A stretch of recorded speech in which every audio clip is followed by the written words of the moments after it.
नमस्कार, total health में आप सभी का स्वागत है। मैं हूं संजीव उपाध्याय। नमस्कार, स्वागत है आपका टोटल हेल्थ में। मैं हूं किरण भारद्वाज। बात करनी मुझे मुश्किल कभी ऐसी तो न थी, जैसी अब है तेरी महफिल कभी ऐसी तो न थी। बहुत से लोग हैं जिन्हें अक्सर महफिल में या लोगों से बात करने में बड़ी कठिनाई महसूस होती है, और कुछ लोग हमेशा चुप चुप रहते हैं, जिनके बारे में ये भी कहा जाता है कि उनको ये शिकायत है कि हम कुछ नहीं कहते, और अपनी तो ये आदत है कि हम कुछ नहीं कहते। कम बोलना अगर आपकी आदत है तो कोई बात नहीं, लेकिन अगर किसी समस्या की वजह से आप कम बोलते हैं या बोलने में हिचकिचाते हैं, या हकलाहट एक सबसे बड़ा वाक दोष है, जिसके बारे में यह कहा जाता है कि जैसे अगर कोई व्यक्ति कहीं गिरता है तो लोग उसे संभालते नहीं बल्कि उस पर हंसते ज्यादा हैं। हकलाना एक ऐसा ही वाक दोष है जिसके बारे में जो हकलाता है वो भी छुपाता है, और जो सुनता है वो अक्सर मजाक बनाता है। लेकिन ये तमाम इस प्रकार के जो वाक दोष हैं, यानी बोलने की जो समस्याएं हैं, उन्हें दूर किया जा सकता है। कैसे दूर किया जा सकता है, आज हम इसी विषय पर बात कर रहे हैं टोटल हेल्थ में। जी हाँ, किसी भी व्यक्ति को अगर अपने विचार या फिर इच्छाएं व्यक्त करनी हो तो उसे बोलकर व्यक्त करना पड़ता है। बोलने के बारे में ये भी कहा जाता है कि speech is the strongest weapon and speech is a art, यानी कि बोलना एक कला है और जो शब्द हैं वो सबसे शक्तिशाली अस्त्र होते हैं किसी भी व्यक्ति के लिए, जिन्हें वो कहीं भी इस्तेमाल कर सकता है। और जब किसी व्यक्ति को बोलने संबंधी कोई विकृति हो जाती है तो जाहिर सी बात है कि रोजमर्रा की जिंदगी में तो परेशानी होती ही है, साथ ही जो उसकी मानसिकता है उस पर भी असर पड़ता है। और जब माता पिता को ये पता चलता है कि उनके बच्चे में बोलने संबंधी कोई विकृति है तो इसका असर इतना ज्यादा होता है कि इस सच का सामना उनके लिए करना मुश्किल हो जाता है। वो इस बात को मानने को तैयार नहीं होते कि उनके बच्चे में कोई विकृति है, बल्कि ऐसी स्थिति में करना ये चाहिए कि जल्द से जल्द लक्षणों को पहचान कर और उसका इलाज शुरू कर देना चाहिए। कैसे की जा सकती है इसकी जल्द पहचान, कैसे किया जा सकता है इसका इलाज, आज इसी विषय पर हम चर्चा करेंगे। हमारे साथ मौजूद हैं स्टूडियो में डॉक्टर जेसी निगम। आप फॉर्मर स्पीच लैंग्वेज थेरेपिस्ट हैं अखिल भारतीय आयुर्विज्ञान संस्थान से, और वर्तमान में चाइल्ड गाइडेंस सेंटर और अमर ज्योति रिहैबिलिटेशन सेंटर में कंसल्टेंट हैं। और साथ हैं फरहत यास्मीन जी, आप डायरेक्टर हैं child guidance centre Jamia Millia Islamia में। अगर आपकी भी कोई समस्या है, आपका बच्चे की उम्र बढ़ रही है और उसने बोलना शुरू नहीं किया है, या फिर आपको ऐसा लग रहा है कि उसमें बोलने संबंधी कोई विकृति है, ऐसी किसी भी समस्या के समाधान के लिए आप फोन कर सकते हैं। इसके लिए नोट कीजिए हमारे नंबर्स। फोन नंबर्स हैं 2649-7782 और 2649-7554, 2649-7782 एंड 2649-7554। ये है वो फोन नंबर्स जिन पर आप प्रश्न पूछ सकते हैं और अपनी समस्या का समाधान प्राप्त कर सकते हैं।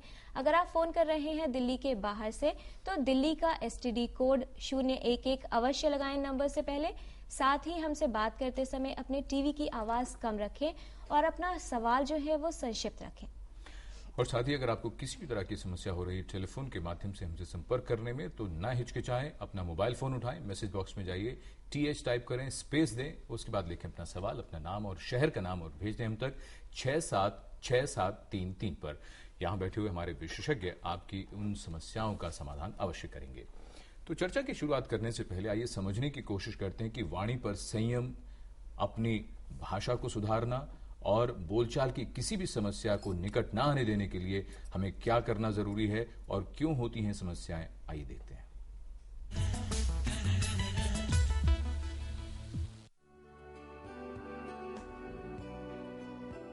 प्रकृति की अद्भुत देन है हमारा मस्तिष्क जो हमारे शरीर द्वारा की जाने वाली विभिन्न क्रियाओं को नियंत्रित करता है। यदि मानव शरीर को मशीन माना जाए तो उस मशीन का नियंत्रण मस्तिष्क द्वारा ही किया जाता है। शरीर के सभी अंगों व क्रियाओं के नियंत्रण के साथ साथ मस्तिष्क हमें सोचने की शक्ति भी देता है। इन्हीं विचारों के आधार पर हम विभिन्न कार्य कर पाते हैं। अपनी सोच, भावनाओं और विचारों को व्यक्त करने का माध्यम होते हैं शब्द। किसी भी व्यक्ति के लिए सोच जितनी महत्वपूर्ण होती है उतना ही जरूरी होता है उन्हें व्यक्त करना, जिन्हें वो बोलकर व्यक्त कर पाता है। बोलने की प्रक्रिया हमारी इंद्रियों और मस्तिष्क के तालमेल से काम करती है। कोई भी शब्द एक विचार के रूप में उत्पन्न होता है। इस प्रक्रिया में मस्तिष्क के कई भागों का योगदान होता है, जो बुद्धि व सोच को नियंत्रित करते हैं। विचार मस्तिष्क में ब्रोका एरिया में सम्मिलित होते हैं। यहाँ पर बुद्धि को संकेत मिलता है कि शब्द का उच्चारण कैसे करना है। फिर यही संकेत मोटर कॉर्टेक्स भाग तक पहुँचता है। ये भाग बोलने की मांसपेशियों को नियंत्रित करता है। मोटर कॉर्टेक्स से संकेत जीभ, फेफड़ों व लैरिंक्स तक पहुँचता है और व्यक्ति बोल पाता है।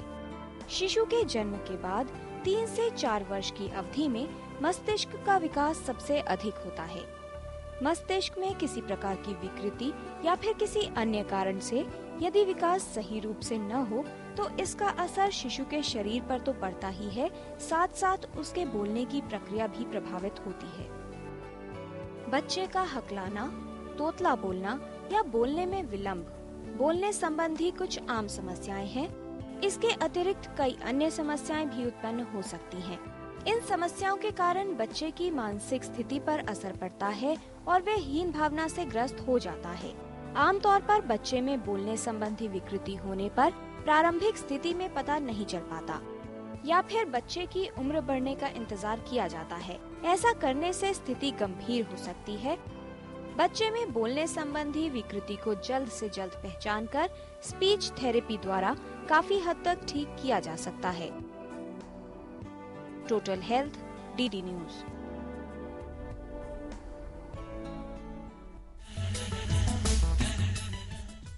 कहते हैं मधुर वचन है औषधि, कुटिल वचन है तीर, लेकिन ये शब्द लोगों तक पहुंचे इसके लिए बहुत जरूरी है कि हम किसी भी तरह की समस्या, अगर वाक संबंधी कोई समस्या है, उसे दूर रखें।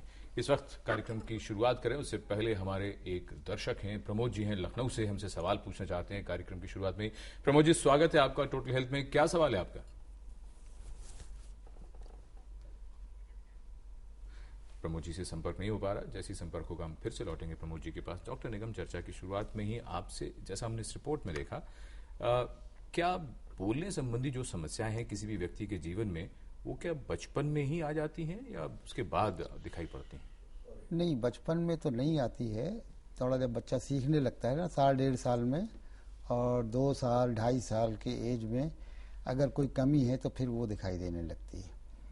और बिल्कुल अगर बचपन में देखा जाए तो कुछ ऐसी समस्याएं हैं जो दिखाई देती, जैसे क्लेफ्ट पैलेट का बच्चा है, जैसे डाउन सिंड्रोम का बच्चा है, वो देखने में जन्म के बाद 1 हफ्ते 15 दिन के अंदर मालूम हो जाता है। लेकिन जो समस्याएं आती हैं वो जनरली आमतौर पे देखा गया है कि 2 साल 2.5 साल जब बच्चा बोलना नहीं आगे बढ़ा पा रहा है तब चिंता होती है माँ बाप को जी। जो बच्चे सुन नहीं सकते वो हमको 6 हफ्ते और उससे भी पहले पता चल जाता है कि ये बच्चा किसी कारणवश नहीं सुन पा रहा है, तो वो बच्चे पहचान में आ जाते हैं और उनके लिए फिर टेस्ट होते हैं और उनका इलाज शुरू हो जाता है। तो आमतौर से अगर ये देखा जाए तो हम ये कह सकते हैं कि बच्चे जो हैं 2 साल 2.5 साल की एज में अगर वो किसी कारण से साफ नहीं बोल रहे हैं या देर से बोल रहे हैं या उनकी उच्चारण में कोई कमी है या जैसे एक साधारण बच्चा होना चाहिए उसका बिहेवियर और उसके बिहेवियर में कुछ अंतर है, तो हमें सतर्क हो जाना चाहिए और देर नहीं करना चाहिए। ये जो बोलने संबंधित विकृतियां होती हैं, इसके अंदर जो 2 शब्द होते हैं जिनका बहुत ज्यादा इस्तेमाल होता है, एक होता है स्पीच डिसऑर्डर और एक होता है लैंग्वेज डिसऑर्डर।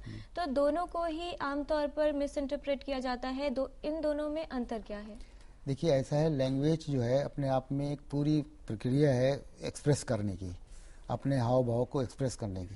तो अगर हम ये देखें कि 6 हफ्ते का या 4 हफ्ते का बच्चा है, वो भी, उसकी भी एक लैंग्वेज होती है, लेकिन वो बोल नहीं सकता, तो वो अपने हाव भाव से उसकी माँ, उसकी जो क्राई होती है ना, बेबी क्राई जिसको कहते हैं, वो पहचान जाती है कि हमारे बच्चे को भूख लगी है या हमारा बच्चा को डिस्कम्फर्ट है, कोई प्रॉब्लम है। तो अगर इसको हम भाषा कहते हैं, भाषा किसी तरह की भी हो सकती है, मूक भाषा भी हो सकती है, लिखित भी हो सकती है, किसी तरह का उसका मीडिया हो सकता है। लेकिन जहाँ तक बोलना है, बोलना जो है वो सिर्फ उच्चारण से ही संबंधित है और उसका जो मुख्य अंग है वो हमारे शरीर के अंदर मुंह है जी। लेकिन इन सब का रिलेशन जो है, अभी आपने जो फिल्म देखी थी, ब्रेन से है। ब्रेन में जो हमारा ब्रोका एरिया है और एक दूसरा एरिया होता है वर्निके एरिया, उसको इन्होंने नहीं बताया है। तो ब्रोका एरिया में जो भी हम सुनते हैं उसकी प्रोसेसिंग होती है जी। वो जाकर वहां पर एनालिसिस हो के तब फिर वो बच्चा बोलता है जी। तो बहुत बार ब्रेन डिसऑर्डर्स होते हैं जो पता नहीं चलते हैं बच्चों में। इसको हम मिनिमल ब्रेन डिसफंक्शन कहते हैं। मिनिमल ब्रेन, वो आपको किसी एक्सरे या किसी उसमें आप कराएंगे, कैट स्कैनिंग कराएं या कुछ भी कराएं, उसमें नहीं आएगा वो। किस तरह की विकृतियां हो सकती हैं, इसके बारे में जानेंगे। फिलहाल एक कॉलर हैं, जानते हैं क्या है उनका सवाल। अनुपम कुमार जी हैं चेन्नई से। अनुपम जी, क्या पूछना चाहते हैं आप? अनुपम जी, अगर आप तक हमारी आवाज पहुंच रही है तो अपना सवाल पूछिए। लगता है उनसे हमारा संपर्क टूट गया है। आपने ये जो बात की स्पीच डिसऑर्डर और लैंग्वेज डिसऑर्डर की, अगर सबसे पहले बात की जाए बोलने की, तो किस तरह की समस्याएं उत्पन्न हो सकती हैं? जन्मजात विकृतियों की अगर बात की जाए तो कौन सी समस्याएं हो सकती हैं जो जन्म से होती हैं? देखिए, जन्म से ऐसा है कि बच्चे कुछ देर से बोल रहे हैं, उसको हम डिलेड स्पीच बोलते हैं।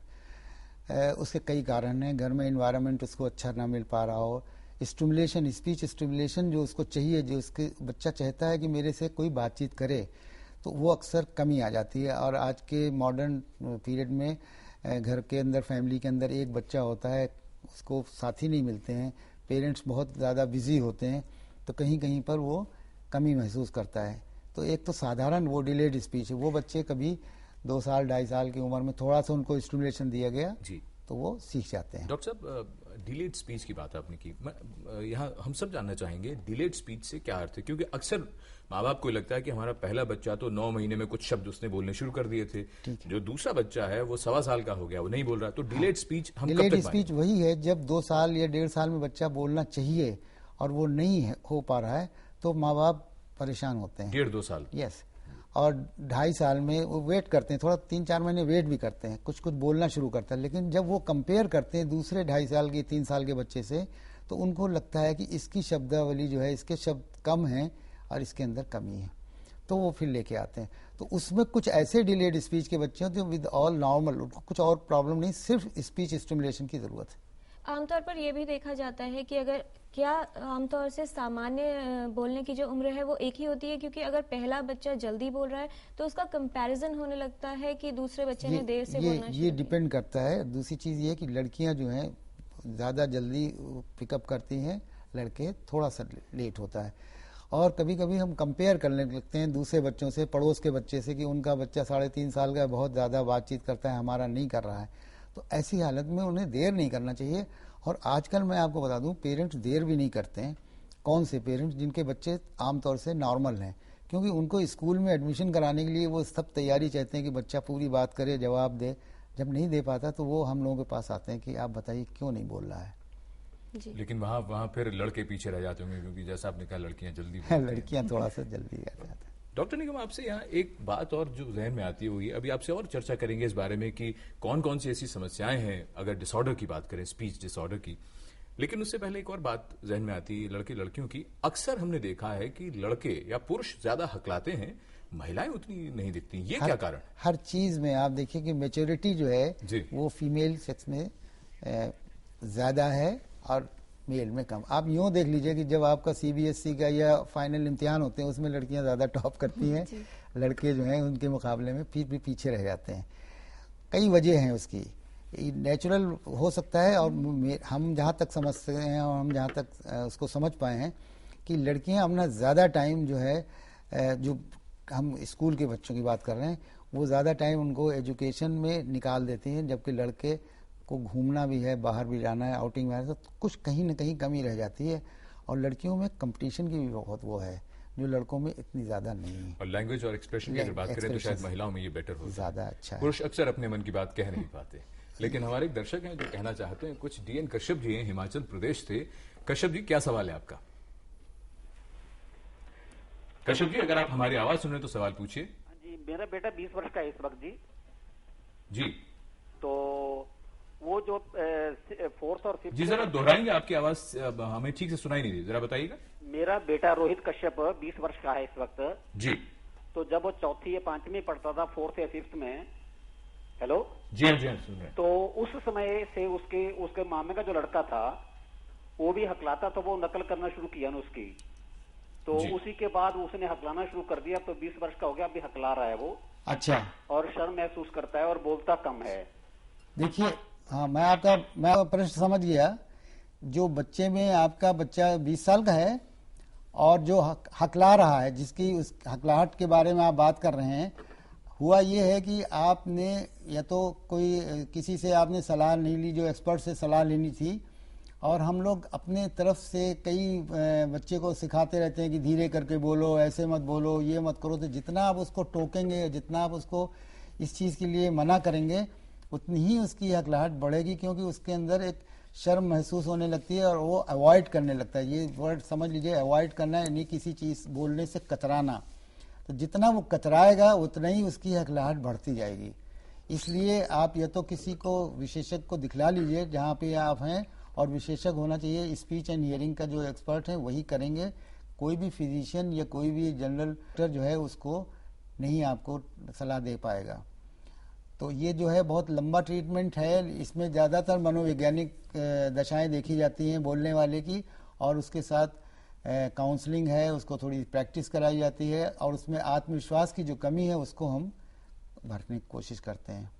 लेकिन अगर यही बच्चा छोटेपन में, अगर हकलाने वाले बच्चे 3 साल और 5 साल के बीच में आ जाएं, तो ये समस्या लगभग समाप्त हो सकती है। लेकिन समस्या भी समाप्त हो सकती है। यस डॉक्टर निगम, जैसा अभी जो हमारे दर्शक बता रहे थे, ये क्या इसमें कितनी सच्चाई है कि इस तरह का जो डिसऑर्डर है हकलाना, मैं भी शायद बोलते बोलते वही हो गया कि आप किसी की नकल कर रहे हैं और नकल करते करते भी हकलाहट शुरू हो जाती है क्या? ऐसा देखा गया, जब हिस्ट्रीज में हम लोग लेते हैं तो बहुत बार देखा गया कि घर में कोई भाई है या घर में नौकर होते हैं, कभी वो हकलाते हैं तो चिढ़ाने से भी हो जाता है। लेकिन क्या कारण है? क्योंकि हम भी तो हकलाने वालों की नकल करते रहते हैं। हमें तो कम से कम 40 साल हो गए, हमें तो हकलाहट हुई नहीं। तो हम समझते हैं ये एक अंदर से एडॉप्टेशन है, आप किस तरह से उसको अडॉप्ट करते हैं जी। तो अगर एडॉप्टेशन उसके अंदर वो उसने बिल्कुल तय कर लिया कि हमने इसी तरह से करना है, तो वो हो सकता है। जेनेटिक्स इसमें अभी कुछ नहीं है, स्टडी बहुत चल रही है, लेकिन किसी तजुर्बे पर नहीं। यहाँ तक कि काजेस के भी नहीं पता चला है, हकलाहट के क्या कारण है ये भी नहीं पता चला है। लेकिन हकलाहट किन वजह से हो सकती है, किन परिस्थितियों में हो सकती है, फैक्टर्स जो हैं वो मालूम है। जी, इन फैक्टर्स के बारे में जानेंगे, लेकिन फिलहाल एक कॉलर हैं, राजकुमार जी हैं गोरखपुर से। राजकुमार जी, क्या सवाल है आपका? है मैडम, हमारी बेटी 2.5 साल की है जी। 2.5 साल की बेटी एक हमारी है, वो अभी बोल नहीं पा रही है, सिर्फ पापा मम्मी बोलती है और पूरा शब्द स्पष्ट निकलता नहीं है। अच्छा, आप ये बताइए हमें, मैं समझ गया आपकी समस्या, आप हमें ये बताइए कि उसका चलना उठना बैठना ये सब क्या देर से हुआ है? नहीं, सब समय से हुआ है, सारा सेंस उसका काम कर रहा है। अच्छा, और उसकी बर्थ हिस्ट्री में कोई ऐसी कमी तो नहीं है? उसकी जब पैदाइश हुई है उस वक्त कोई जॉन्डिस हुआ हो या कोई बुखार हुआ हो? हाँ सर, जॉन्डिस हुआ था उसको। जॉन्डिस हुआ था? जी सर। तो ये जो बच्चे हैं ये थोड़ा रिस्क फैक्टर आ जाता है इसमें आपको बच्चे को लेकर आप किसी चाइल्ड स्पेशलिस्ट के साथ साथ किसी वाणी विशेषज्ञ को जरूर कंसल्ट कीजिए, और ये देखिए कि उसका जो टोटल डेवलपमेंट है, चलना उठना बैठना, और उसके साथ आप बातचीत पूरी कीजिए, किसी तरह से टूटी हुई भाषा में न कीजिएगा। एक चीज मैं आपको हिदायत देता हूं कि उसको फोर्स मत कीजिएगा कि तुम इसको ये बोलो। अक्सर पेरेंट्स क्या करते हैं कि वो कहते हैं कि पहले दूध बोलो तब तुमको हम दूध देंगे, पहले रोटी बोलो तब तुमको हम रोटी देंगे। ऐसे इंस्ट्रक्शंस हमको कहीं से प्राप्त होते हैं, उनका इस्तेमाल न कीजिएगा, क्योंकि बच्चा फोर्स करके आप बुलवाएंगे तो और बोलना कम कर देगा और समस्या आपकी बढ़ जाएगी। ऐसे में ये जरूरी है कि उसको सपोर्ट किया जाए। यस जी। तो हम उससे प्रश्न करते हैं और जब पूछते हैं थोड़ा इंसिस्ट नहीं करते हैं। कुछ फिजिशियंस या कुछ हमारे लोग ऐसे कह देते हैं कि जब तक ये दूध न बोले इसको दूध मत देना, और माँ कहती दूध बोलो, पहले दूध बोलो तब दूध देंगे। ऐसे में परेशानी हो जाती है। जी, बोलने की जो बात की हमने, यहाँ पर ये भी देखा जाता है डॉक्टर निगम कि जब छोटे बच्चे होते हैं, माता पिता उनसे बोलना स्टार्ट करते हैं, शुरुआत होती है, तो जो प्यार है वो दिखाने का तरीका होता है कि वो भी उनसे साफ नहीं बोलते, या तो तुतला कर या फिर लाड में इस तरह से बोलते हैं। क्या ऐसी भी कोई एस्टिमेशन है? बिल्कुल है, आप जैसा रोल मॉडल होगा उसी तरह से बच्चा पकड़ेगा। बच्चे अडॉप्ट कर सकते हैं उस चीज को भी। बहुत होता है। आप ये देखिए कि हर फैमिली का एक स्टाइल होता है, वॉइस तक रोल मॉडल में बच्चे उसी तरह से आवाज़, उसी तरह से एक्सेंट, और पूरा कल्चरल रोल मॉडल देखें तो आप देखेंगे हर स्टेट के लोग जो हैं वो किसी अपने अपने अंदाज में बोलते हैं। तो उसका बहुत बड़ा असर पड़ता है कि बच्चा किस तरह के माहौल में है, क्या उसको सिखाया जा रहा है, इसका असर पड़ता है। घर के माहौल और बच्चों पर पड़ने वाले असर पर हम चर्चा जारी रखेंगे कि हमारे दर्शक हैं पुरुषोत्तम सिंह जी हैं दिल्ली से। पुरुषोत्तम जी, क्या सवाल है आपका? मेरा लड़का है जी को 46 इयर्स की एज का, उसको मिर्गी के दौरे आते हैं जी। और जब आप कन्वर्शन अब शुरू होती है किसी वक्त, तो उसके बाद वो थथलाना शुरू कर देता है। तो मैं डॉक्टर निगम जी से पूछना चाहता हूँ कि अंडर दीज सर्कमस्टांसेस मुझे क्या करना चाहिए? देखिए, आपके बच्चे को पहले तो मेडिकल ट्रीटमेंट की जरूरत है। जब दौरे पड़ते हैं तो उसका आपको ईईजी कराना चाहिए या आप किसी न्यूरोलॉजिस्ट के से संपर्क करें। उसको जो ट्रीटमेंट दिया जा रहा है, जो दवाई बताई जा रही है, उसको आप बिल्कुल रेगुलर रखेंगे और जो आपका न्यूरोलॉजिस्ट या जो भी आपका फिजिशियन हो उसमें जो वो सलाह दे पहले दवाई दी जाएगी। अच्छा, दवाई देने से बच्चा जो है थोड़ा सा सुस्त हो जाता है, क्योंकि उसकी जो ब्रेन एक्टिविटीज हैं उनको स्लो कर देते हैं दवा से। तो आपको ऐसा लगेगा बच्चा जो है कुछ नींद में है या कुछ थोड़ा सा स्लो है, तो उसको सीखने में जरूर मुश्किल आती है। लेकिन आपको एक आम बात हम ये बता रहे हैं कि बच्चे के साथ जब भी आपके संपर्क में आए तो जो उसके साथ उसकी जरूरत है, जो जब नहला रहे हैं, जब आप खाना खा रहे हैं बच्चे के साथ या उसको कपड़े पहना रहे हैं, उससे संबंध रखने वाली जो भी बातचीत है वो साधारण तौर पे आप करते रहिए, ताकि उसकी जो एक लैंग्वेज के अंदर दो चीजें होती है, एक अंडरस्टैंडिंग होती है और फिर एक्सप्रेशन आता है। तो जब तक आप भाषा को समझेंगे नहीं, आप उसको बोल नहीं सकते। तो हम जब रिसेप्टिव लैंग्वेज की बात करते हैं, जब अंडरस्टैंडिंग की बात करते हैं, वहां पर बहुत बार कमी आ जाती है। माँ बाप सोचते हैं कि ये बच्चा समझ तो रहा नहीं, तो वो कम बात करते हैं या बात को शब्दों तक ही सीमित रखते हैं, वाक्य नहीं बोलते हैं। जी, आज हम टोटल हेल्थ में बात कर रहे हैं बोलने की समस्याओं के बारे में। हमारे साथ हैं विशेषज्ञ। आप ये कार्यक्रम देखते रहिए। मिलते हैं एक छोटे से कमर्शियल ब्रेक के बाद।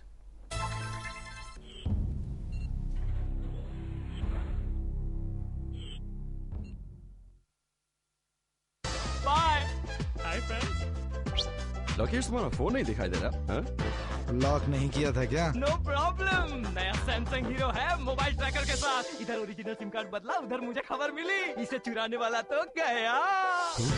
सैमसंग हीरो, अपनी हिफाजत खुद करे। Available with Tata Indicom. Break के बाद आपका स्वागत है टोटल हेल्थ में। आज हम बात कर रहे हैं बोलने संबंधी समस्याओं के बारे में। चर्चा को आगे बढ़ाने से पहले हमारे पास एक जो हमारे दर्शक हैं उनका ईमेल है, जिन्होंने हमारे को कुछ सुझाव दिए हैं, उसके बारे में उस पर नजर डाल लेते हैं। जगदीश पी सिंघल जी हैं, जिन्होंने हमारे को लिखकर हमें कुछ सुझाव दिए थे। उन्होंने डायबिटीज के कार्यक्रम में ये बोला था कि आपने जो है योगा सेगमेंट नहीं लिया, उसमें आपने ये आसन नहीं बताया कि किस वजह से किन आसन को करके फायदा हो सकता है मधुमेह में। तो हमारे जो वैद्य जी थे उन्होंने इस बारे में बताया था कि क्या आसन किए जा सकते हैं। साथ ही इन्होंने सुझाव दिया है कि इस कार्यक्रम का रिपीट टेलीकास्ट किया जाए, पुनः प्रसारण किया जाए।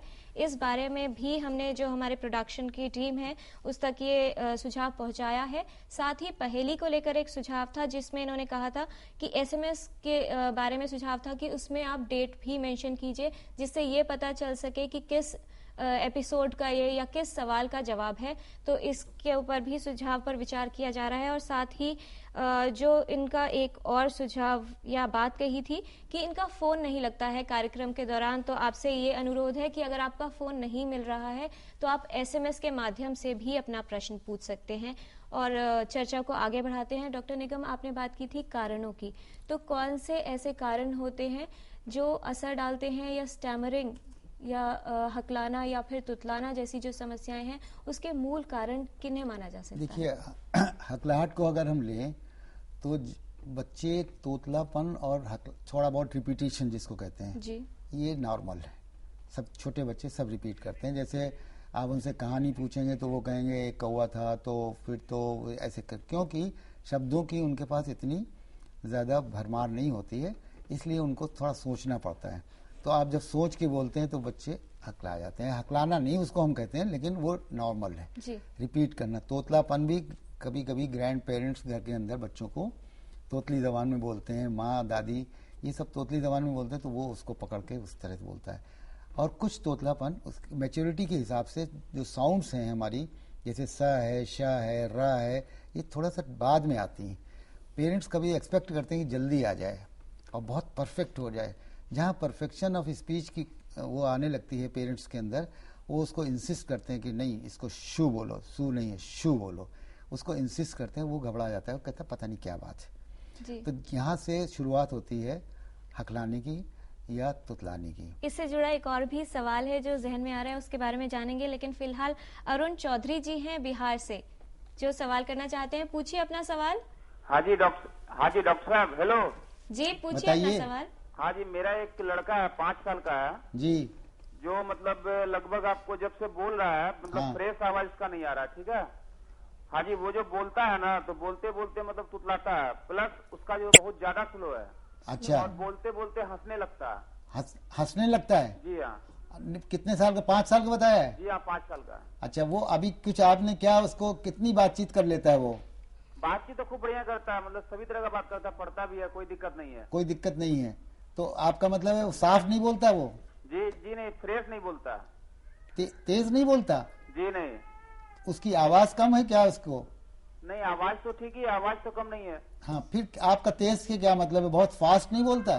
जी नहीं, बहुत साफ नहीं बोलता। तो आप नहीं, साफ नहीं, हम समझ नहीं। आप साफ नहीं बोलता है या उसकी आवाज धीमी है, पिच कम है? आवाज भी अच्छी है, मतलब जो बोलता है वो मतलब बोलते बोलते तुतलाने लगता है, मतलब फ्रेश नहीं बोल पाता। अच्छा, आपका मतलब कुछ रुक जाता है? हाँ, रुक जाता है। उसको हम हकलाहट कहते हैं, तुतलाहट नहीं, वो हकलाहट है। हाँ, तो आप क्या करते हैं उसको? कुछ आप क्या टोकते हैं, क्या करते हैं? जी नहीं, ऐसा तो कुछ भी नहीं है। अच्छा, तो आप हम आपको बताते हैं, आप उसके साथ जब भी आपके साथ बात करें तो आप अपना रेट ऑफ स्पीच जो है, आप अपनी जो बोलने की गति है ना, उसको थोड़ा सा कम करके आराम से बोलिए, ताकि वो आपको देख के उसी हिसाब से बोलना शुरू करे। अगर घर में लोग फास्ट बोलेंगे तो वो भी फास्ट बोलने की कोशिश करेगा, और कभी कभी वो कम्पीट नहीं कर पाता तो उसको प्रॉब्लम होती है। इसलिए हम पेरेंट्स को एडवाइस करते हैं कि बच्चों के साथ आप बच्चों की तरह बोलिए और आराम से बोलिए, ताकि वो उसको अच्छी तरह से समझ सकें और उसको एंजॉय भी कर सकें।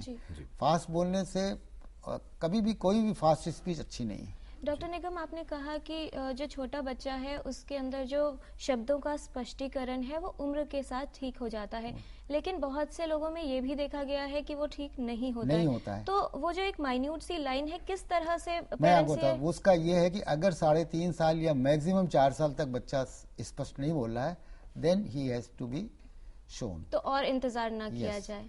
तो ये सब पता चल जाता है नर्सरी और केजी के बच्चों में। नर्सरी और केजी के बच्चों में जब उनका उच्चारण ठीक नहीं होता तो हम फिर भी उनको 3 महीने का और वो दे देते हैं, और जब बच्चा आता है हमारे पास ट्रेनिंग के लिए तो हम उसको थ्रू प्ले एक्टिविटीज, गेम खेल खेल कर, कि जैसे अगर हमको जा की आवाज सिखानी है तो हम उसको पहले बताएंगे कि देखो हवाई जहाज कैसे जाता है, ऐसे, या मक्खी कैसे बोलती है, कुछ थोड़ा थोड़ा उसको खेल में सिखाते हैं, और उसको ये सिखाते हैं कि तुम इमिटेट करो। इमिटेशन से हम बहुत कुछ सीखते हैं। तो इमिटेट साउंड्स को इमिटेट करना सिखाते हैं कि कैसे शाह होगा, कैसे जा होगा, कैसे, ये सब उसको सिखाते हैं। और अगर बच्चा इंटेलिजेंट है और पिकअप अच्छा है तो विद इन 2-3 सेशंस वो पिकअप कर लेता है। कुछ बच्चे नहीं कर पाते हैं तो फिर हमें डाउट होता है, फिर हम उसका साइकोलॉजिस्ट के साथ संपर्क कराते हैं, और फिर वो ये देखती हैं कि उसका क्या, ये ज़्यादा अच्छी तरह से बता सकते हैं कि उसको टेस्ट करते हैं जी। और फिर उसके बाद अगर कोई कमी है उसके इंटेलेक्चुअल लेवल में, उसको फिर हम देख के उसी ये तो बात हुई उन बच्चों की जिनके अंदर बचपन से विकार था और फिर उसके सही करने की दिशा में उसका इलाज किया गया। बहुत से मामलों में ये भी देखा जाता है कि बच्चा जब बड़ा हो रहा है, 3 साल तक, 4 साल तक, इनफैक्ट 5 साल तक भी सही बोल रहा था, स्पष्ट रूप से बोल रहा है, लेकिन और बड़ा होने के बाद उसका कारण नहीं पता कर पाते हैं, लेकिन वो हकलाने लगता है या हेजिटेशन आ जाती है। वो जो हकलाहट है जो आप बता रही हैं कि 5 साल या 4.5 साल या 4 साल के बाद, वो हकलाहट है स्ट्रेस की वजह से।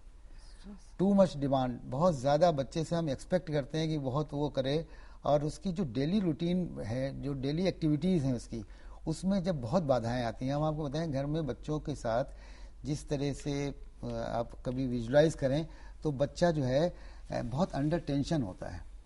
उसको डिसिप्लिन बहुत सीखनी, टेबल मैनर्स भी सीखने, उसको ड्रेस मैनर्स भी सीखने, उसको स्कूल में होमवर्क भी करना, तो वो कुछ अपना तो कर ही नहीं पाता है। तो जब ऐसा होने लगता है और उसकी जो वोकैबुलरी बढ़नी चाहिए वो नहीं बढ़ती, देन ही गेट्स डिस्टर्ब। या फिर उसके पेरेंट्स जो है बहुत ज्यादा तुलना भी करने लगते हैं। तुलना करने, तो जहां आपका एक्सपेक्टेशन हाई होने लगता है और उसका प्रोफाइल इतना नहीं अच्छा है, वहां पर प्रॉब्लम आती है। उस जगह पर पेरेंट्स के साथ फिर बहुत बातचीत करनी पड़ती है और उनको समझाना पड़ता है।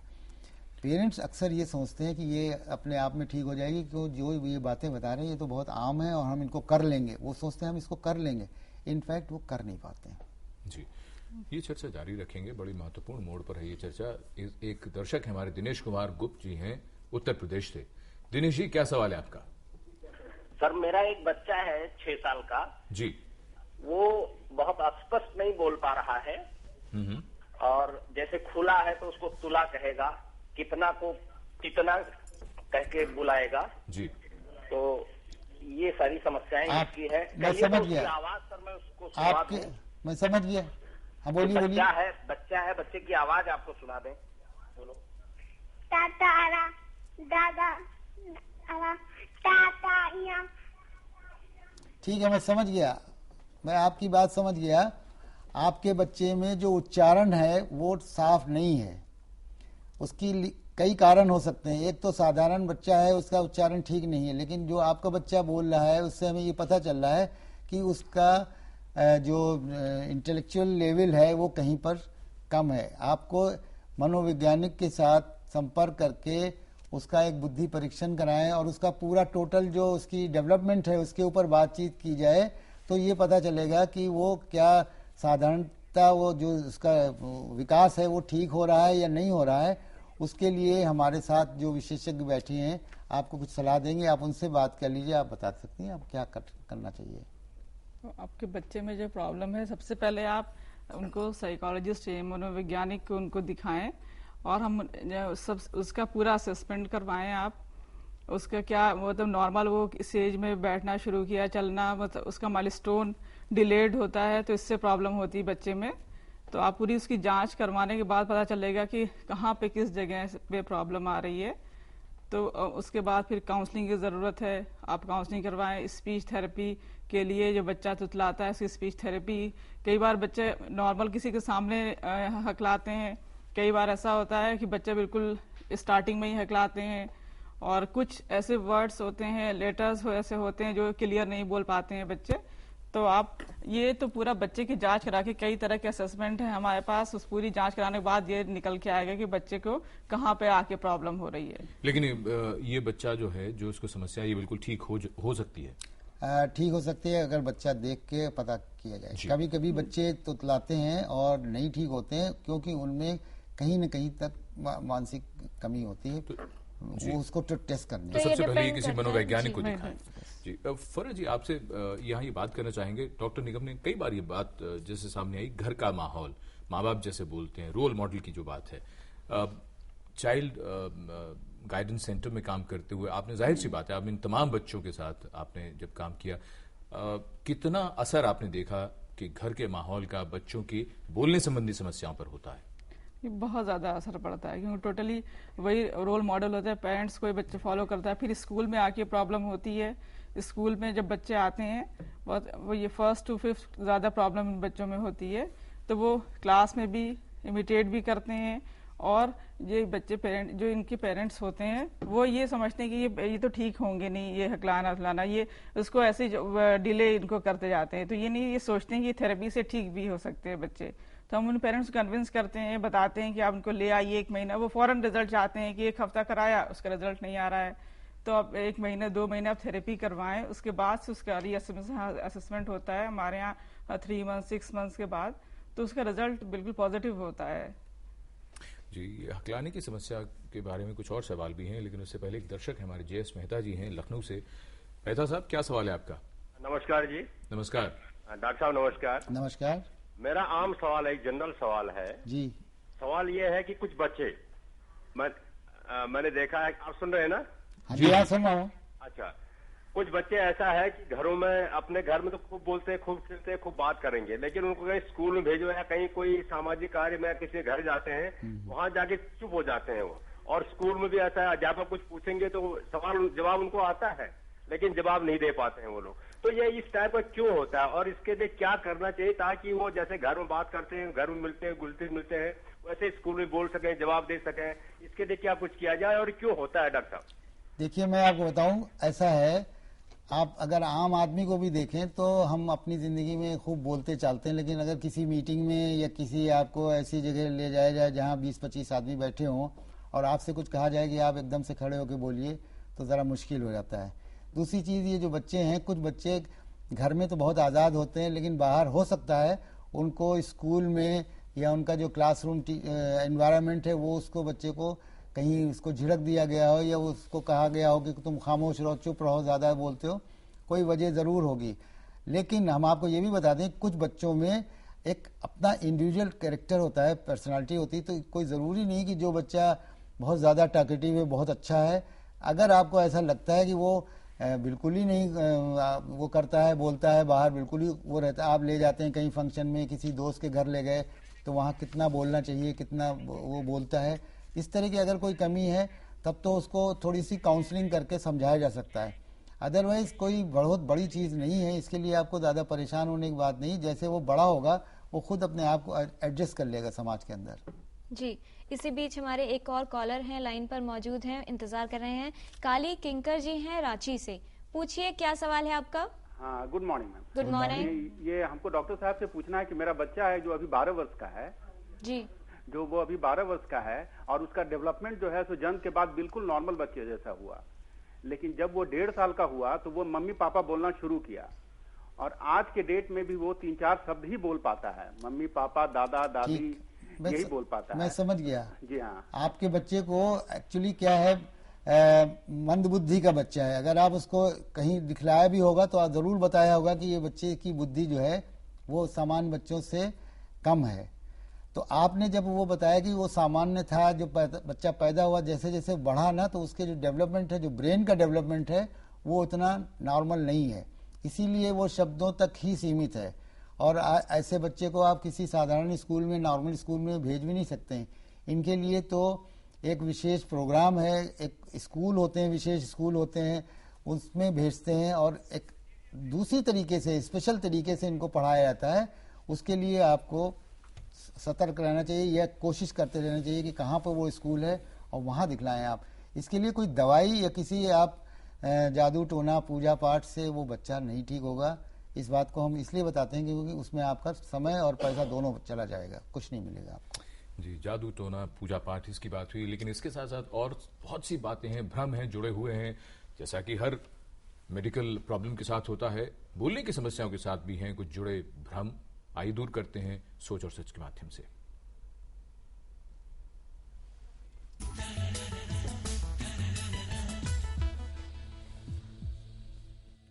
आमतौर पर लोग सोचते हैं कि घरेलू नुस्खों से बोलने संबंधी समस्याएं दूर हो सकती हैं। ऐसा सोचना गलत है। बोलने की शक्ति का संबंध मस्तिष्क की कोशिकाओं से होता है। शहद खाने, काली मिर्च का सेवन या फिर चिड़िया का जूठा खाने से बोलने संबंधी विकार ठीक नहीं होते। किसी कुशल विशेषज्ञ से ली गई स्पीच थेरेपी से ही बोलने संबंधी विकारों को दूर किया जा सकता है।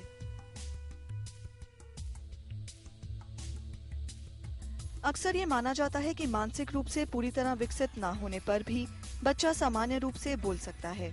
ये गलत धारणा है। बोलने की प्रक्रिया इंद्रियों और मस्तिष्क के तालमेल पर निर्भर करती है। मस्तिष्क में कोई विकार या समस्या होने पर बोलने की शक्ति प्रभावित होती है। आमतौर पर ये माना जाता है कि बोलने संबंधी समस्या उम्र के साथ ठीक हो जाती है, इसके लिए इलाज जरूरी नहीं है। ऐसा सोचना गलत है। बोलने के विकारों का उम्र बढ़ने के साथ ठीक होने का इंतजार नहीं करना चाहिए। ऐसा करने पर स्थिति और भी गंभीर हो सकती है।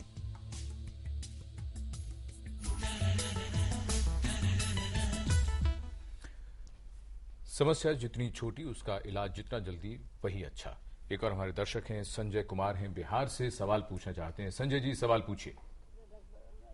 नमस्कार डॉक्टर साहब। हेलो, प्रणाम सर। जी सुन रहे हैं, आप पूछिए। अच्छा सर, मुझे 2 साल हो रहा है। आवाज तेज आ रही है तो। जी संजय जी अपना सवाल दोहराएंगे। सर मेरी भतीजी है जिसका 2 साल सर उम्र हो रहा है, अभी फिलहाल 2 साल उम्र हो रहा है। जी ठीक है सर। अब मतलब कुछ बोल नहीं पाती है पूरा से, जी थोड़ा थोड़ा दादी मम्मी थोड़ा थोड़ा सर बोल पाती है। उसके क्या कुछ उपचार बताइए। 2 साल की बच्ची है जी, बोल नहीं पाती है। बोल नहीं पाती है। हाँ सर। आपका जो बच्चा है 2 साल का, आप देखिए उसमें इतनी संभावनाएं हो सकती हैं। जिस वक्त जन्म के समय या जन्म से पहले माँ के जब गर्भ में बच्चा होता है या जन्म के बाद किसी तरह की उसको क्षति हो सकती है या कोई बीमारी हो सकती है, उसका आपको ब्यौरा कराना है या उसकी जांच आपको करा लेनी चाहिए। दूसरी चीज़ ये कि जब बच्चे उठना बैठना खड़े होना ये सब सीखते हैं, अगर उसमें कमी आ रही है या किसी तरह का उसके अंदर आपको लगता है ये साधारण बच्चे की तरह से नहीं उठ पा रहा है, उसकी भी आपको जांच करा लेनी चाहिए।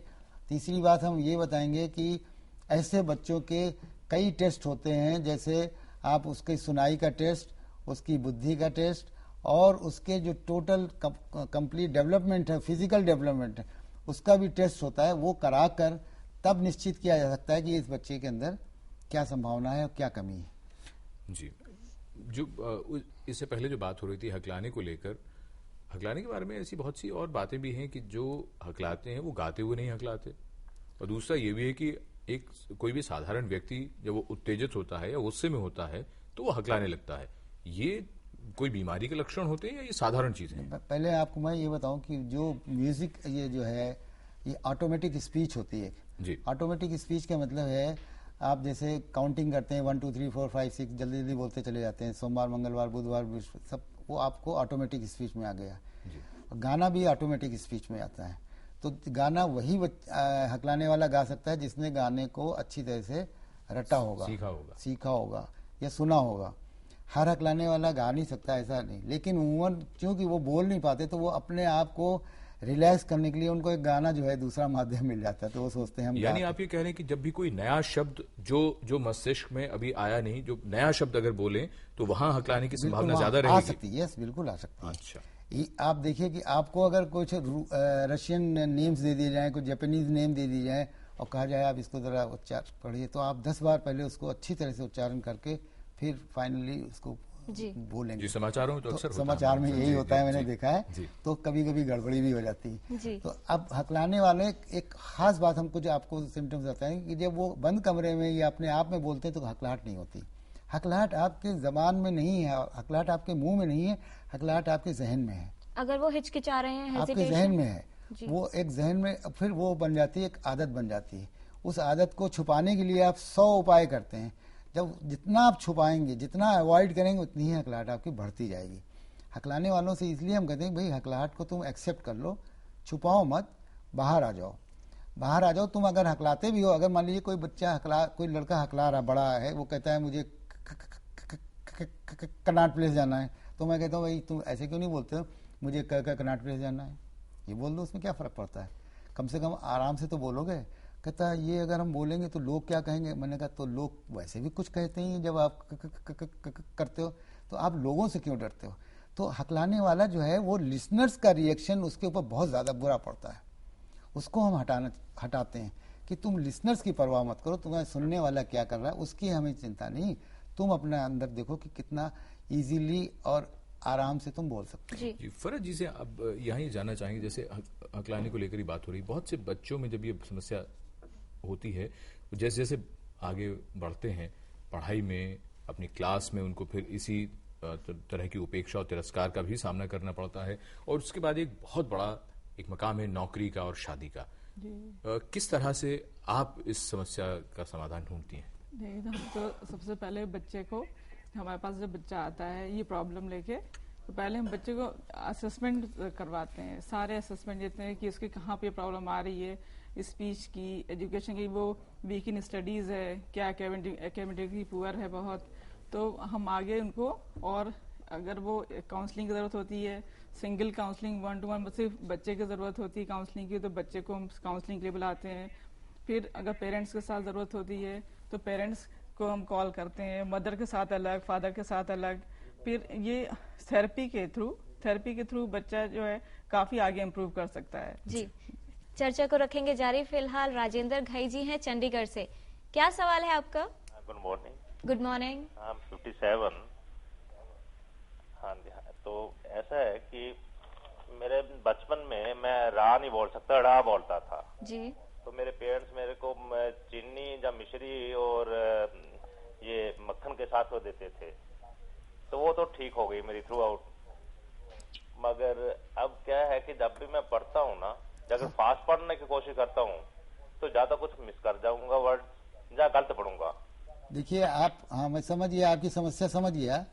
आप पहले ये बताइए कि आप फास्ट क्यों पढ़ना चाहते हैं और आप किसके लिए पढ़ रहे हैं। अगर अपने लिए आप पढ़ रहे हैं तो आप मत बोल के पढ़िए, आप साइलेंटली पढ़िए। अगर आप दूसरे के लिए पढ़ रहे हैं तो आपको ये चाहिए कि दूसरा जो है वो सुनेगा, तो आप थोड़ा अपना रेट ऑफ स्पीच को स्लो कीजिए। हम आपको नॉर्मल रेट बताते हैं कि क्या है। एक नॉर्मल आदमी को जब पढ़ता है, जो भी आप कहीं भी देखें, रेडियो पे, टेलीविजन पे या कहीं आप खुद देखें, तो उसकी 100 to 120 वर्ड्स पर मिनट उसकी स्पीच होनी चाहिए। अगर इससे फास्ट है तो ओवर जंप करेंगे आप, दूसरे जो लेटर्स आते हैं पीछे से वर्ड्स के, वो आपको, उसको हम क्लटरिंग बोलते हैं, एक के ऊपर एक चढ़ जाते हैं और वो गड़बड़ करता है। दूसरी चीज़ ये कि आप अपना संतुलन फिर बिगड़ जाता है। जैसे ही आपको फीडबैक मिलता है, जब आप बोलते हैं ना तो आप अपनी बोली को सुनते हैं, तो जब आपको अपनी बोली में परेशानी आने लगती तो आप और घबरा जाते हैं। तो उसको पहले आप स्लो डाउन कीजिए। स्लो डाउन क्यों नहीं करते हैं ये मेरी समझ में आता है, लोग नहीं करते हैं। क्यों नहीं करते हैं ये मैं बताना चाहता हूँ। वो सोचते हैं कि fast speech is the best speech. ऐसा नहीं है।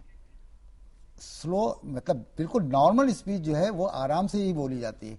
कई बार हम मिसाल भी देते हैं कि जब आप ड्राइव करते हैं, जब आपको मुसीबत आती है, आप कहीं ट्रैफिक में फंसते हैं, तो क्या आप अपनी गाड़ी को उतनी स्पीड पर चलाते हैं जितनी स्पीड पर चलाना चाहिए? तो you control your self and you control your car. आप अपने आप को कंट्रोल कर सकते हैं, ये आपके अंदर है, कोई दूसरा नहीं कहेगा आपको।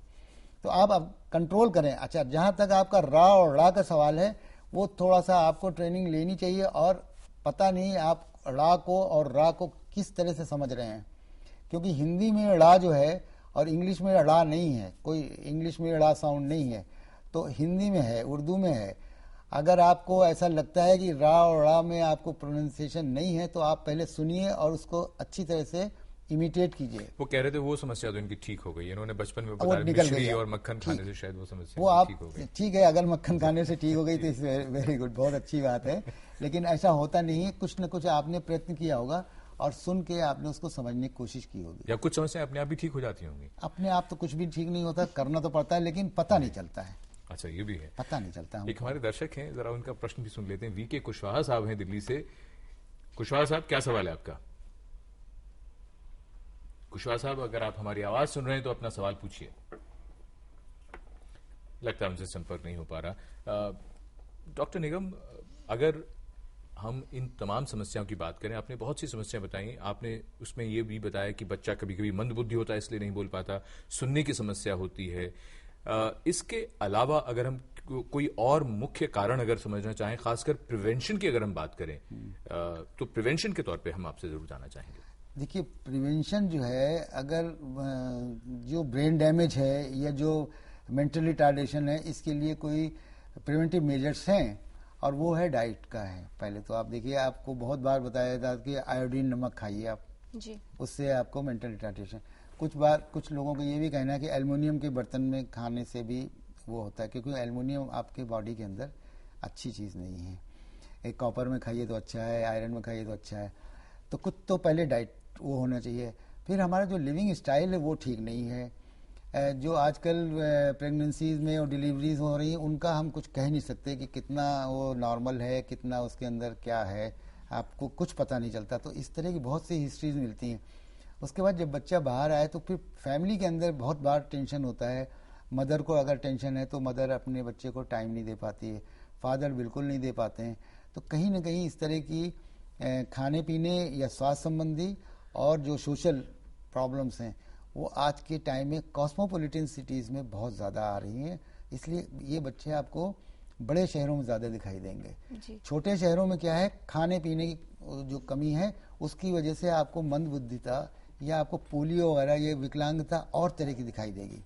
वहाँ जो है लैक ऑफ एजुकेशन है, उनका खाना पानी ये सब इतना साफ सुथरा नहीं है, या जो उनकी डिलीवरीज होती हैं या जो प्रेगनेंसी पीरियड में जो एहतियात बरतने चाहिए वो सब नहीं होते हैं। जी डॉक्टर निगम, ये जो जी सर, मैं एक बात ये कहना चाहूँगी, कहते हैं एट बर्थ टाइम कि बेबी क्राई बहुत इम्पॉर्टेंट है। कहते हैं अगर एनॉक्सिया होता है, ऑक्सीजन की कमी हो जाती है, तभी ब्रेन इफेक्ट होता है।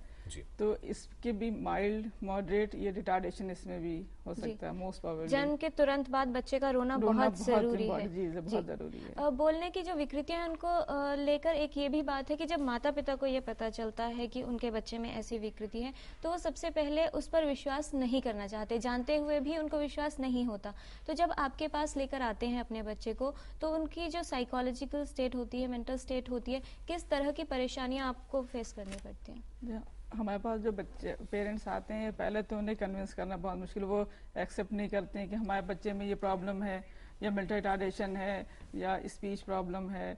तो हम उन्हें कन्विंस करते हैं, उन्हें बताते हैं कि आप कोई दवाई कोई मेडिकेशन से ये ठीक नहीं होगा बच्चा, आप पहले वो असेसमेंट, कई तरह के असेसमेंट हमारे पास हैं, साइकोलॉजिकल असेसमेंट है, वो IQ देखते हैं कि कहाँ पे बच्चे की प्रॉब्लम है। माइलस्टोन्स डिले मतलब सब उनका डिलेड होता है, उठना बैठना ये सारा। तो वो बच्चे फिर बच्चों से केसेस वो पेरेंट्स से पूछते हैं, उनकी केस हिस्ट्री लेते हैं। केस हिस्ट्री में प्रेगनेंसी से रिलेटेड डिटेल होती है कि क्या मतलब ड्यूरिंग प्रेगनेंसी इनको कोई रुबेला या इस तरह की जो जर्मन मेजर्स है इन्फेक्शन डिजीज नहीं हुई, वो डायरेक्ट ब्रेन पे इनका इफेक्ट होता है। तो इस तरह की चीजें हम पेरेंट्स को बताते हैं किस वजह से आपके बच्चे में प्रॉब्लम है। फिर पेरेंट्स को कन्विंस करते हैं, फिर उनकी काउंसलिंग करते हैं। और वो पेरेंट्स और बच्चों के साथ में काउंसलिंग करने के बाद हम उन्हें फिर ये बताते हैं कि क्या आपके बच्चे में किस स्टेज पे प्रॉब्लम आई है। जी डॉक्टर निगम, बोलने की जो विकृतियां हैं, स्पीच डिसऑर्डर्स को लेकर एक ये भी बात बहुत से लोगों के मन में होती है कि अगर माता पिता दोनों को प्रॉब्लम है तो बच्चे में प्रॉब्लम आ जाएगी। ये problems, these problems run in a family, या एक बच्चे को है तो दूसरे बच्चे में भी हो सकती है। इन बातों में कितनी सच्चाई है? देखिए, ये एक्चुअली क्या है कि अगर मान लीजिए एक माँ है मेंटली रिटार्डेड है और उसका जो मतलब लड़की है, उसका जो हस्बैंड है वो भी रिटार्डेड है, तो संभावना है ऐसी बात। एक अगर मान लीजिए नॉर्मल भी हो जाए बच्चा तो वो पलेगा तो अपने मेंटली रिटार्डेड पेरेंट्स के साथ, तो उसका डेवलपमेंट पीछे रह जाएगा। ऐसा कोई वो नहीं, रूल नहीं है। नॉर्मल पेरेंट्स होते हैं, एबनॉर्मल बच्चा होता है। एबनॉर्मल पेरेंट्स में बहुत बार मैंने देखा है नॉर्मल बच्चे हैं, लेकिन उनको लुक, जैसे बच्चा पैदा हुआ तो उनको लुक आफ्टर करने वाले कौन है? पेरेंट्स। अब डेफ में देखिए, आप डेफ पेरेंट्स होते हैं, लड़की भी डेफ है और वो भी है, husband wife and husband both are deaf. जब डेफ बच्चा घर में आया तो वो तो सब इशारे करेंगे, इशारे करते हैं तो वो बच्चा भी इशारा सीख जाएगा। लेकिन अगर उसका ज्यादातर टाइम बाहर के बच्चों में, नॉर्मल बच्चों में है, तो वो स्पीच सीख जाएगा लेकिन इशारा भी सीख जाएगा। अगर घर में पेरेंट्स हैं, ग्रैंड पेरेंट्स हैं उस फैमिली में, तो उस फैमिली में बच्चे को कोई प्रॉब्लम नहीं, क्योंकि दादा दादी उसको सिखा देते हैं।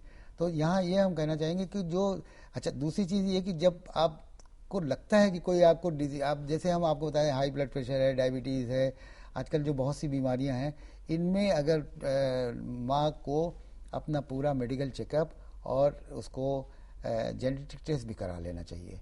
जेनेटिक टेस्ट हम लोग कराते नहीं हैं, हमको शर्म आती है कि कहीं कोई कमी निकल आएगी या कुछ हो गया तो फिर कोई क्या करेगा। ये ज़रूरी है, तो उससे हमें पता चल जाएगा कि ये बच्चा लाना।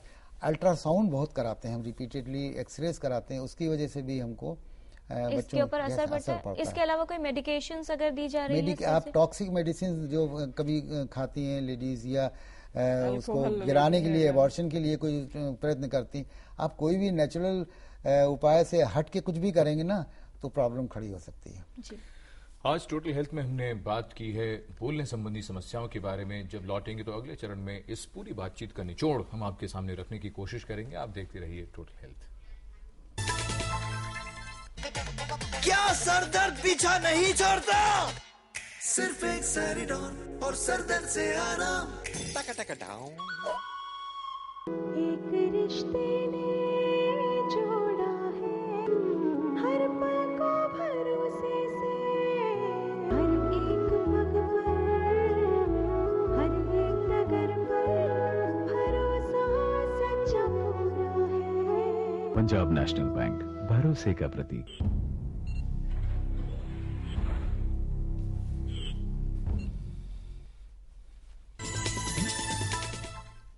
ब्रेक के बाद आपका एक बार फिर स्वागत है टोटल हेल्थ में। आज हम बात कर रहे हैं बोलने संबंधी समस्याओं के बारे में।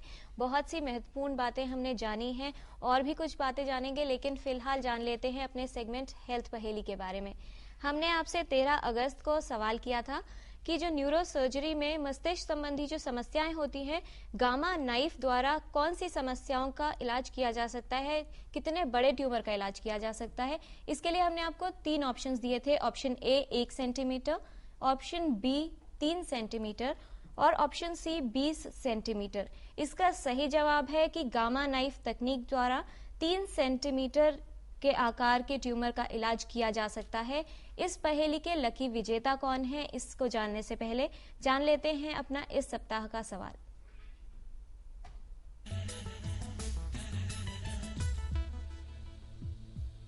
इस सप्ताह का सवाल है, बोलने संबंधी विकार होने पर क्या करना चाहिए। ऑप्शंस है ए, घरेलू नुस्खों द्वारा इलाज करना चाहिए, ऑप्शन बी, जल्द से जल्द विशेषज्ञ से सलाह लेनी चाहिए, या फिर ऑप्शन सी, बच्चे की उम्र बढ़ने का इंतजार करना चाहिए। आपके जवाब हमें 9 सितंबर तक मिल जाने चाहिए। हमारा पता है total health, DD news, room number 76, CBC Doordarshan, Asiad village, new Delhi 110049। आप अपने जवाब हमें ईमेल कर सकते हैं totalhealth@dd.nic.in पर, या फिर SMS भी कर सकते हैं।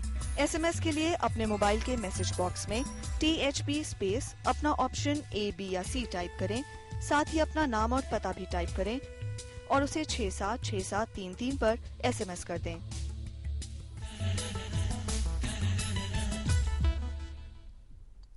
आप भी भेज सकते हैं हमें अपना सही जवाब और बन सकते हैं हमारी हेल्थ पहेली के लकी विजेता। आइए, अगस्त की हेल्थ पहेली के लकी विजेता कौन है? डॉक्टर निगम, आपसे अनुरोध है कि एक स्लिप पिक करें और कौन है 13 अगस्त की पहेली के लकी विजेता, उनका नाम घोषित कीजिए।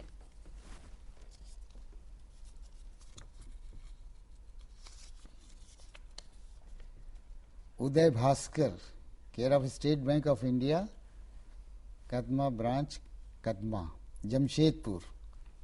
भास्कर जी, जमशेदपुर से आपको बहुत बहुत मुबारक हो, आपका इनाम, आप बन गए हैं हमारे 13 अगस्त की हेल्थ पहेली के लकी विजेता। और चलने प्रोग्राम को ख़त्म करने से पहले जान लेते हैं कुछ महत्वपूर्ण बातें। डॉक्टर निगम, आपने बात की कि जो पेरेंट्स होते हैं उनका बहुत बड़ा रोल होता है। अगर किसी भी बच्चे में कोई समस्या है, बोलने संबंधी विकृति है, ये स्पष्ट हो गया है, तो उसके जो फ्रेंड्स सर्कल है, सोसाइटी है या फिर स्कूल में जाता है, वहाँ का जो एटमॉस्फेयर है उसका कितना असर पड़ता है? देखिए, हम आपको बताएं, इससे टीम अप्रोच, और जब स्कूलिंग होती है तो स्कूल टीचर का रोल बहुत बड़ा है। और हम आपको बताएं, ज़रा स्कूल्स के साथ कुछ थोड़ी सी हम लोगों को प्रॉब्लम आ रही है। टीचर्स इसको इतना सीरियसली नहीं लेती हैं और इसलिए हमको प्रॉब्लम आ जाती है। ये बच्चे सब स्कूल जाते हैं, स्कूल जाते वक्त इनका टाइम जो है वो मॉर्निंग टाइम होता है या आफ्टरनून टाइम होता है, तो ये बच्चे हमारे पास, हम लोगों के पास हॉस्पिटल्स में या क्लिनिक्स में आ ही नहीं पाते हैं। इसलिए हम चाहते हैं कि टीचर्स को ज़्यादा इस बात में सतर्क रहना चाहिए और टीचर्स हमको कोऑपरेट करें। जो अच्छे अच्छे स्कूल्स हैं, बड़े स्कूल्स हैं, गवर्नमेंट स्कूल्स हैं, हम लोग सर्वे भी करते हैं, कैंप्स भी करते हैं, लेकिन हमें उसका जो फीडबैक है वो बहुत अच्छा नहीं आता है जी। तो हमारी ये रिक्वेस्ट है कि पेरेंट्स, टीचर्स और जो टीम वर्क है, जो मेडिकल टीम है, मेडिकल टीम से तो मिल जाता है, लेकिन हमें जो बच्चा सारा दिन या तो माँ बाप के साथ रहता है या स्कूल में रहता है, तो हम टीचर्स के साथ संपर्क बन जाए तो वो बहुत अच्छी बात है। टीचर ये सोचते हैं कि टाइम इनका वेस्ट हो रहा है, बच्चे सिलेबस से पीछे रह जाते हैं, तो इसकी पढ़ाई पे ज़्यादा पढ़ाई ज़्यादा देते हैं, लेकिन वो आगे जाके और प्रॉब्लम 11, 12 में जाके बच्चे में और ज़्यादा प्रॉब्लम हो जाती है इस चीज़ से रिलेटेड, फिर तो थेरेपी के थ्रू भी नहीं ठीक हो सकती। इसके अलावा जो स्पेशल ट्रेनिंग या स्पीच थेरेपी की बात की, यास्मीन जी, आपको क्या लगता है कि कितना ज़्यादा बच्चे को आत्मनिर्भर या जो उसकी हेजिटेशन है वो कितनी ज़्यादा दूर की जा सकती है? अगर बच्चा रेगुलर आए, उसकी थेरेपी, इसको बुलाते हैं, कॉल करते हैं, तो अगर रेगुलर थेरेपी हो बच्चे की तो वो बहुत 50% बच्चे में इम्प्रूवमेंट। हमारे पास जो बच्चे आते हैं और जैसे निगम सर ही आते हैं, उनकी थेरेपी कराते हैं, काफ़ी बच्चे में इम्प्रूवमेंट है। कुछ बच्चे तो बिल्कुल स्पीचलेस थे, कुछ सिंगल वर्ड भी नहीं बोल पाते थे, अब तो उनमें सिंगल 2 वर्ड्स बोल लेते हैं, मम्मी पापा ये बोल लेते हैं, मैम। काफी इम्प्रूवमेंट है थेरेपी के थ्रू, कोई मेडिसिन नहीं, सिर्फ थेरेपी के थ्रू। और इसके अंदर शायद ये फैक्टर्स भी कि उसको घर परिवार वालों का कितना सपोर्ट है, आसपास के लोगों का ट्रेनिंग देते हैं। होम ट्रेनिंग प्रोग्राम में पेरेंट्स को ट्रेन करते हैं, क्योंकि बच्चा 23 घंटे तो उनके पास रहेगा जी। तो हम प्रेफर करते हैं कि पेरेंट्स और टीचर्स ट्रेन हो जाएं तो बहुत समस्या सॉल्व हो सकती है। चलते चलते डॉक्टर निगम, संक्षेप में कुछ वाक्यों में अगर कहना चाहिए, अगर किसी के बच्चे में या किसी भी व्यक्ति में, किसी भी उम्र के व्यक्ति में समस्या हो तो उसके लिए क्या संदेश है? देर नहीं करना चाहिए उसको। अगर कुछ नहीं समझ में आता तो किसी बड़े हॉस्पिटल में ज़रूर दिखलाए, और हम ये कहेंगे कि इधर उधर के इलाजों से वो थोड़ा सा बचे जी, और डॉक्टर्स के पास जाए, हॉस्पिटल्स में जाए, बड़े शहरों के हॉस्पिटल्स में चला जाए, वहाँ मिसगाइड नहीं होगा वो। इन शब्दों के साथ हम धन्यवाद करेंगे डॉक्टर निगम आपका, फरहत यास्मीन जी आपका, आप लोग यहाँ आए और बड़ी महत्वपूर्ण समस्या पर आपने हमसे चर्चा की। धन्यवाद आपका। आज के कार्यक्रम में बस इतना ही, और जहां तक बात है अगले सप्ताह के विषय की, तो हम आपको जरूर बताना चाहेंगे। अगले सप्ताह हम बात करेंगे आंख की यानी कॉर्निया संबंधी समस्याओं की और उनसे होने वाले अंधेपन और नेत्रदान के बारे में। जरूर देखिएगा अगले सप्ताह सुबह 8:30 बजे टोटल हेल्थ। तब तक के लिए मुझे और किरण को दीजिए इजाजत। नमस्कार।